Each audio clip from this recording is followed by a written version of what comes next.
भाजपा के पाले में जाकर हिमाचल के विक्रमादित्य एकनाथ शिंदे बनेंगे या फिर ज्योतिरादित्य सिंधिया। नमस्कार, आप देख रहे हैं द विश्व प्रेम न्यूज और हरियाणा न्यूज फ्लैश। तो चलिए रुक करते हैं आज की प्रमुख और बड़ी खबर पर। हिमाचल प्रदेश कांग्रेस सरकार पर मंडराते खतरे को दूर करने पहुंचे पर्यवेक्षक डीके शिव कुमार कह रहे हैं कि ऑल इज वेल, लेकिन हालात सामान्य होते नहीं दिख रहे हैं। तमाम बैठकों से कैबिनेट से इस्तीफा दे चुके विक्रमादित्य सिंह दूरी बनाए हुए हैं। वे मुख्यमंत्री रहे वीरभद्र सिंह के बेटे हैं, जो पूरी जिंदगी बीजेपी के दिए दर्द से लड़ते रहे। केंद्र में बीजेपी की मोदी सरकार के आने के साल भर बाद ही वीरभद्र सिंह के घर पर सीबीआई की रेड हुई, जिसे वो अंतिम सांस तक नहीं बुला सके।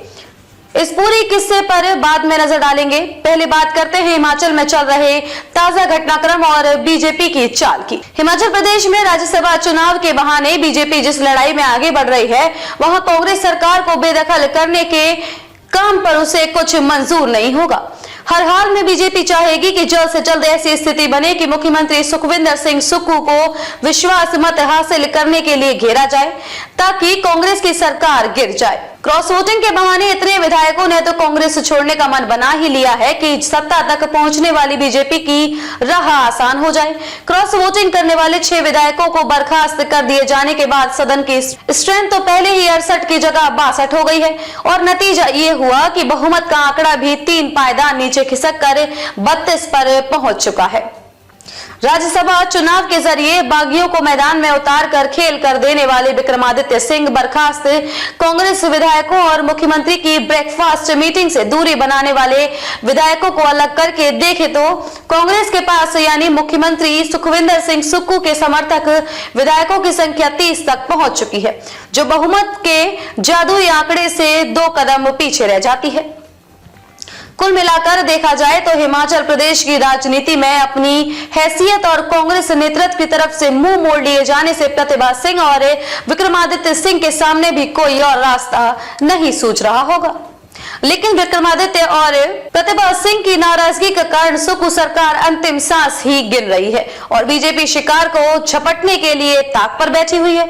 ऐसे में कांग्रेस सरकार गिरती है तो उसमें एक सबसे बड़ी भूमिका पूर्व मुख्यमंत्री वीरभद्र सिंह और मौजूदा प्रदेश कांग्रेस अध्यक्ष प्रतिभा सिंह के बेटे विक्रमादित्य सिंह की होगी।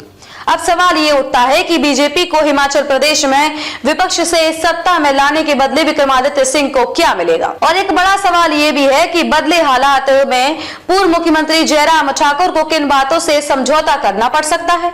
हिमाचल प्रदेश की स्थिति ऐसे राजनीतिक हालात से गुजर चुके महाराष्ट्र, बिहार और मध्य प्रदेश जैसे राज्यों से थोड़ी अलग है, और जो कुछ हो रहा है उसमें विक्रमादित्य सिंह की भूमिका भी उसी हिसाब से तय होने वाली है। बिहार और महाराष्ट्र के राजनीतिक हालात मिलते जुलते लगते हैं, लेकिन बीजेपी बिहार में सत्ता में भागीदारी बनने से आगे अब तक नहीं बढ़ पाई है, क्योंकि मुख्यमंत्री की कुर्सी से नीतीश कुमार को उतार कर बिठाने लायक बीजेपी के पास कोई नेता ही नहीं है। बेशक महाराष्ट्र और मध्य प्रदेश की ही तरह हिमाचल प्रदेश में भी बगावत की बिगुल बराबर पिच पर ही बजा है, लेकिन अन्य राज्यों की तुलना में हिमाचल प्रदेश की राजनीति स्थिति ध्यान देकर समझनी होगी। हिमाचल प्रदेश की स्थिति काफी हद तक मध्य प्रदेश से मिलती जुलती है। जैसे 2020 में मध्य प्रदेश की कमलनाथ सरकार गिरने से शिवराज सिंह चौहान को मुख्यमंत्री बनाया था, हिमाचल प्रदेश में भी जयराम ठाकुर मौजूद हैं और अभी तक बीजेपी की तरफ से उनके साथ प्रेम कुमार धूमल और शांता कुमार जैसा कोई व्यवहार भी नहीं हुआ है। होने को तो अब शिवराज सिंह चौहान को भी विधानसभा चुनावों के बाद किनारे लगा दिया गया है। महाराष्ट्र में एकनाथ शिंदे और असम में हेमंत बिस्वा शर्मा को मुख्यमंत्री बनाए जाने की परिस्थितियां भी काफी अलग अलग रही हैं, और विक्रमादित्य सिंह के सामने दोनों में से किसी के जैसी स्थिति बन पा रही हो ऐसा नहीं नजर आ रहा है। ये नहीं भूलना चाहिए कि एकनाथ शिंदे ने महाराष्ट्र में सिर्फ महाविकास आघाड़ी की सरकार नहीं गिराई थी, बल्कि शिवसेना को भी उद्धव ठाकरे से छीन लिया था, और ऐसे काम ना तो ज्योतिरादित्य सिंधिया ने किया और ना ही हेमंत बिस्वा शर्मा ने एक झटके में किया था, और ना ही अभी तक विक्रमादित्य सिंह ऐसा कुछ कर पाने की स्थिति में दिखाई पड़ रहे हैं। विक्रमादित्य सिंह की बगावत सचिन पायलट से बस कुछ ही कदम आगे की लगती है। मुमकिन है अगर राजस्थान में भी उस वक्त चुनाव हुए होते जब सचिन पायलट अपने समर्थक विधायकों के साथ होटल में जमा हुए थे, माजरा काफी अलग देखने को मिला होता। एकनाथ शिंदे को तो बगावत के बाद गुवाहाटी से मुंबई लौटते ही सत्ता मिल गई थी। बीजेपी ने तो हाथों हाथ ऐसा लिया कि एकनाथ शिंदे को मुख्यमंत्री पद की शपथ दिलाने के साथ ही अपने मुख्यमंत्री रहे नेता को उनका जूनियर यानी डिप्टी सीएम ही बना दिया। सवाल है कि क्या विक्रमादित्य सिंह हिमाचल प्रदेश में एकनाथ शिंदे जैसा जौहर दिखा सकते हैं? ज्योतिरादित्य सिंधिया राज्यसभा तो तत्काल प्रभाव से पहुंच गए, लेकिन केंद्रीय सरकार में मंत्री बनने के लिए उनको मोदी मंत्रिमंडल में फेरबदल तक इंतजार करना पड़ा था। और वैसे ही स्थिति विक्रमादित्य सिंह के सामने भी होगी। जब तक लोकसभा चुनाव नहीं हो जाते, केंद्र में फिर से बीजेपी की सरकार नहीं बन जाती, विक्रमादित्य सिंह को भी मन महसूस कर इंतजार ही करना होगा। बात 2015 की है, जब तत्कालीन मुख्यमंत्री वीरभद्र सिंह के घर हॉली लॉज पर सीबीआई ने छापेमारी शुरू की थी तो अपनी बेटी मीनाक्षी का कन्यादान कर रहे थे। मीनाक्षी की शादी फरीदकोट के रविंद्र सिंह से हुई है। शादी में वीरभद्र सिंह की बेटी अपराजिता भी अपने पति पटियाला राजघराने के युवराज अंगद सिंह के साथ पहुंची थी। सीबीआई की छापेमारी देखकर वो दंग रह गई थी। बाकी मेहमान तो सकते में ही थे। 5 गाड़ियों में करीब 1.5 दर्जन अफसर जब मुख्यमंत्री आवास पहुंचे तो देखते ही हड़कंप मच गया। तब आय से ज्यादा संपत्ति रखने के मामले में सीबीआई ने वीरभद्र के शिमला स्थित निजी आवास रामपुर, सराहन, परवाड़ू के साथ साथ दिल्ली और नोएडा में 13 जगहों पर रेड डालकर छापेमारी की थी।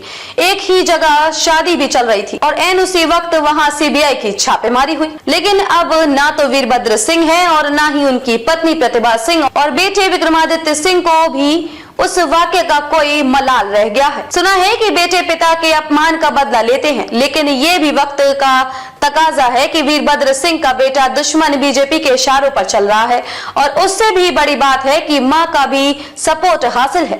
विक्रमादित्य सिंह रोते रोते बता रहे थे कि किस किस तरह सुक्खू सरकार ने उन्हें और उनके परिवार को अपमानित किया है।